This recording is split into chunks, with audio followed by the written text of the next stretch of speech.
이재명 대표는 사실 본선 준비하고 있다고 하는데 그럼 국민의힘은 어떻게 하냐라는 거죠.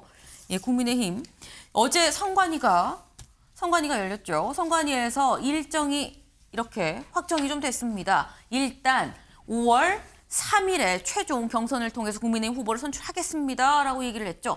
역순으로 보면 14, 15일 당장 다음 주 월화예요. 월화에 후보 등록을 해야 되는 거고요. 여기에서 1차 컷오프 그리고 여기에서 이제 2차 컷오프가 좀 진행이 되지 않겠느냐라는 겁니다. 그래서 오늘 이제 후보 등록 공고 그리고 컷오프 일정 방식을 최종 발표가 될 거다라는 거예요. 5월 3일에는 후보를 뽑아야 되니까 지금 시간이 정말 없죠. 정말 없습니다. 시간은 없는데 후보들 나는 좀 알려야겠고 그러다 보니까 다음 기사 볼까요? 네, 이순신 동상 앞 국회 분수대 대권 메시지 지금 극대화하고 있다. 김문수, 네, 유정보, 이철우 지금 너도 나도 다 지금 저 나옵니다라고 얘기를 하고 있는데 하는 장소가 저마다 다릅니다. 잠깐 보고 올까요? 저 안철수만큼 민주당을 잘 아는 사람도 없습니다. 깨끗한 후보, 흠없이 대결할 수 있는 후보를 선출해 주십시오. 지금 대한민국은 근래에 경험해보지 못한 혼란에 빠져 있습니다. 이제 제가 나서 새로운 전진을 시작하겠습니다. 이 위기의 대한민국을 다시 살려야 됩니다. 저 유정복은 제2의 인천 상륙작전으로 위기의 대한민국을 살리고 다시 일어나는 대한민국을 만들겠습니다. 네, 살짝 영상으로 보셨죠. 지금 후보들이 너도 나도 지금 출마 선언하는데 전국 곳곳에서 출마 선언을 지금 하고 있습니다. 먼저 안철수 의원의 경우에는 광화문에 이순신 동상 앞에서 출마 선언을 했어요. 김문수 전 고용노동부 장관의 경우에는 사실 국회 밖의 인물, 국무위원을 국회 밖에서 더 많이 이 활동을 했었는데 이 지금 국회 소통관에 와서 이 기자회견을 했죠. 유정복 인천시장의 경우에는 인천에 있는 자유공원 안에 있는 메가더 동상 앞에서 그리고 이철우 경북지사의 경우에는 박정희 전 대통령 생가가 있는 이 구미에서 했다라는 겁니다. 그리고 홍준표 시장은 이제 할 예정이죠. 14일 한다라고 하는데 대합빌딩에서 한다고 하고요. 한동훈 전 대표는 오늘 할 예정입니다. 오늘 국회 분수대 앞에서. 그리고 오세훈 서울시장은 아직 확정은 안 됐지만 뭔가 약자와 동행한다는 의미가 분명히 드러날 수 있는 어딘가 뭐 쪽방촌이든 어디든 이런 데를 좀 고려하고 있다라는 거예요. 최진영 변호사님. 지금 저마다 굉장히 지금 많이 지금 생각을 하고 있는 것 같아요. 여기저기 지금 다 장소가 다 다른데 어떻게 보셨습니까? 사실 우리가 축구로 얘기한다고 하면은 네. 메시가 아무리 혼자 잘 해도 네. 11명이 팀워크를 짜가지고 대응을 하면은 충분히 11명 팀워크가 있는 팀이 이길 수가 있습니다. 왜냐? 네. 공은 둥글고 축구에서는 팀워크가 중요하니까. 실제로 그 민주당 같은 경우에는 어후명 아닙니까? 어차피 후보는 이재명이다라고 사실상 정해진 상황 속에서 그러면 국민의힘은 어떻게 하느냐? 사실 그 윤석열 대통령에 대한 탄핵 이 상황 속에서 다시 살아나기 위해서는 지난 그 지방선거에서 17개 광역단체에서 12개 광역단체를 사실상 석권을 했습니다. 거기에 있던 단체장들이 같이 오고 또 중앙의 정치인들이 같이 팀워크를 짜서 백가쟁명을 하면은 그 속에서 정말 창발적인 인물이 나올 수가 있다라고 생각을 합니다. 결국 이 부분 같은 경우에는 뭐 올해 있는 지금 대선 나아가 경우에 따라서는 내년에 있는 지방선거까지 양수 겸장할 수 있는 그런 부업의 캠페인이 될 수 있는 것 아니겠습니까? 각자 자기에 맞춰서 가장 어떻게 보면 창의적인 방법으로 해서 출마 선언을 하고 그리고 그 지역과 전국에 있는 중도 보수를 아우를 수 있다라고 한다고 하면은 네. 종래에는 결국 다가오는 6월 3일 대선에 이렇게 팀워크로 메시든 아니면 호날두든 이렇게 표현할 수 있는 한 명의 어떤 단독 선수와 팀워크로 나가게 되는 그런 큰 틀에서의 어떤 국민의힘의 선거 전략으로도 읽을 수 있다고 봅니다. 지금 다 제각각으로 보이지만 사실 호날두도 있고 메시도 있고 다 있어서 한 팀으로 움직이려는 것이다. 그리고 단순히 이걸 6월 3일 대선만 볼 게 아니라 그다음에 있는 지방선거까지도 쭉 붐업해서 갈 수 있는 큰 그림이다. 이게 국민의힘의 전략이다라고 지금 말씀을 하셨어요. 네. 지금 후보별로 저마다 지금 다르죠. 그만큼 나는 이런 색깔이에요. 내 색깔은 이거니까 이렇게 봐주셔야 됩니다. 라고 지금 얘기를 하고 있는 것일 텐데, 근데 출마 선언하는 장소만 문제는 아니다. 선언은 하루면 끝나는 거죠. 이 선언이 아니라 눈에 띄는 캠프 이름들이 또 보입니다. 다음 기사 볼까요? 국민의힘 대선 주자들 캠프 장명 경쟁도 지금 후끈후끈하다라는 거예요.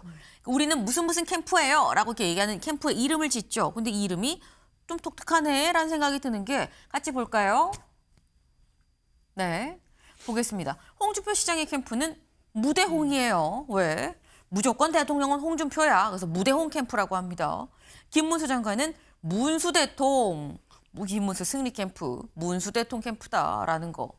유정복 시장은 뜻밖의 승리 캠프입니다. 네. 뜻밖의 승리를 일궈내겠다라는 뜻. 이철호 지사는 기적 캠프예요. 기적을 일궈내 보겠다. 근데 이게 최 변호사님. 아까 저희 장소를 봤습니다. 사실 장소보다도 캠프 이름이 약간 사실 내가 좀 약할 수도 있는데 아니야라는 느낌이 좀 드는 이런 제목들도 있고요. 어떻게 보셨습니까? 참 쉽지 않은 싸움이다. 이런 네. 것을 스스로 좀 인정하고 들어가는 것 같습니다. 이게 당연한 승리가 아니고 뜻밖의 승리여야 되고 참 기적은 일어나기 참 어려운 것 아니겠습니까? 그렇기 때문에 그만큼 지금 현재 그 탄핵 전국 속에서 국민의힘의 어려움을 대변할 수도 있다. 다만 공은 둥글고 우리 골프에서도 장갑 벗어봐야 된다라고 하듯이 끝까지 갈 수 있는 그런 어떤 원동력이 될 수 있다라고 보는데요. 또 특히 그 김문수 장관 같은 경우에는 전직 장관 같은 경우에는 문수 대통 입에 좀 착 감기는 그런 점이 있는 것 같습니다. 김문수 대통령 뭐 이런 것으로 될 수도 있고 운수 대통한다라고 해서 아마 나름대로 캠프의 어떤 이름을 참 잘 지었다라는 생각이고요. 홍준표 대구시장님 아직도 대구시장입니다. 그런데 무조건 대통령은 홍준표다라고 해서 이것도 젊은 층 예전에 이제 그 무한도전이라는 그런 방송에서 했던 그것을 젊은 사람들 그 감각에 맞췄다는 점에서 나름대로 기존에 상당히 전국적인 지명도를 가졌고 대선에 나왔던 분들 같은 경우에는 그 이름을 짓는데도 남다른 어떤 그 귀에 착착 감기는 부분이 있다는 것을 이런 지금 캠프 이름 짓는 데서도 좀 미루어 짐작할 수 있는 것 같습니다. 네. 사실 캠프 이름도 그렇고요. 출마 선언하는 장소도 그렇고 후보 한 명 한 명이 후보가 너무 많다 보니까 그중에 나도 있어요. 나도 좀 기억해 주세요. 라는 취지의 지금 굉장히 나름 묘안의 묘안을 짜내서 지금 하고 있는 것일 텐데 다음 기사를 좀 볼까요? 이번에 국민의힘 후보가 20명에 달하는 거 아니야? 라는 얘기도 나오고 있는 것 같습니다. 국힘 경선 20용 꼼틀. 네. 지금 두 자릿수가 문제가 아니라 이제 앞자릿수가 2가 될 수도 있다라는 거예요. 흥행과 희화화 줄타기 중이다. 장 변호사님. 네. 흥행과 희화화 경계선은 뭘까요? 글쎄요. 사실 뭐 흥행이다라고 한다면 이제 우리가 이제 컨벤션 효과다 이런 네. 얘기들을 많이 합니다. 앞서서도 말씀드렸지만 지금은 일반적인 경우 그러니까 평상시 상태의 대선이 아니라 조기 대선입니다. 네. 게다가 국민의힘이 배출한 대통령이 탄핵되고 파면된 이후에 벌어지는 지금 조기 대선이기 때문에 경선 과정도 길지 않게 진행이 됩니다. 그 과정에서 뭐 20명에 가까운 후보들이 나와서 각축전을 벌이는 모습 그게 어떻게 본다면 흥행하는 모습으로 보일 수도 있겠지만 또 국민들 보시기에는 상당히 안정되지 못한 불안정한 모습으로 보일 수도 있겠다라는 생각이 들고요. 도대체 국민의힘은 이번 대선에서 뭘 하겠다는 것인지 그 명분이라든지 또는 어떤 정치적인 메시지가 선명하지 않을 수 있겠다라는 생각도 듭니다. 그렇기 때문에 뭐 흥행과 희화화의 줄타기일 수도 있겠지만 저는 흥행을 뒤집어 놓고 생각해 본다라고 한다면 결국에는 갈등이 될 수도 있는 것이고 경선이 치열해지면 치열해질수록 남는 것은 감정의 골이기도 합니다. 이런 감정의 골과 갈등들이 과연 이 짧은 대선 기간 속에서 국민의힘이 통합하는 과정으로 보여줄 수 있을지 특히나 그 경선 과정에는 분명히 탄핵을 찬성했던 분들과 반대했던 분들 간의 감정의 골들이 드러나게 될 텐데 그 갈등들을 봉합하기에는 시간적으로도 굉장히 짧고 그리고 이 경선의 양태 자체가 굉장히 갈등 국면으로 흘러갈 가능성도 분명히 있다고 생각합니다. 네. 이게 컨벤션이 될지 아니면 갈등이 돼서 추후 이 상흔이 남는 그런 상황이 될지는 좀 봐야 되는 거 아니겠냐라는 말씀을 지금 하셨어요. 그런데 이런 생각하시지 않나요? 와, 국민의힘의 대선 후보가 20명이나 돼? 라고 생각하실 수 있어요. 근데 이 20명의 면면을 보니까 유독 지자체장이 상당히 많더라라는 겁니다. 같이 좀 볼까요? 네. 이번에 지금 이 현재 나오겠다라고 얘기한 사람 홍준표 시장, 대구시장, 이초로 경북지사, 유정복 인천시장, 오세훈 서울시장이 있죠.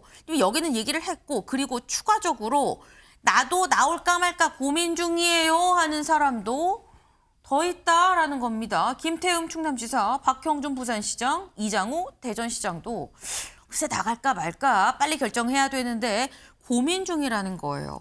근데 지자체장이 이렇게 많다 보니까 다음 기사 볼까요? 이런 우려가 있다. 행정공백 어떡하지? 휴가 내고 대선판에 뛰어든다 그러면 괜찮은 거야 라는 얘기가 나올 수 있습니다. 최진영 변호사님 어떻게 보세요? 민주당 프레임이죠. 뭐라고 합니까? 이번 대선은 초단기 접전이라고 하지 않습니까? 네. 거기다가 지금 그 국민의힘 경선은 한 달도 걸리지 않는 그 기간입니다. 특히 지금 그 본 경선 하기 전에 예비 경선으로 통해 가지고 사실상 2명 내지 4명으로 그냥 추려지는 시간은 2주도 안 됩니다. 우리가 여름 휴가 길게는 2주도 가고 이번 2월 달 실질적으로 하루 더 쉬어가지고 10일 가까이 우리가 휴가를 가기도 합니다. 네. 그동안 회사가 망합니까? 전혀 그렇지 않죠. 그렇기 때문에 지금 이번 특히 대구 경북 지역의 산불 같은 경우에도 이제 비가 내리고 하면서 어떻게 보면 굉장히 어려운 시기는 지금 넘어가고 있지 않습니까? 그렇다고 한다고 하면은 대한민국의 미래를 짊어질 그런 리더를 뽑는 이 정도에서라고 한다고 하면은 이런 지역의 방백들이 한 2주 내지 길어도 한 달 정도의 어떤 시간을 내는 것은 그 지자체 시민들도 충분히 저는 이해할 수 있을 것이다라고 생각을 합니다. 네.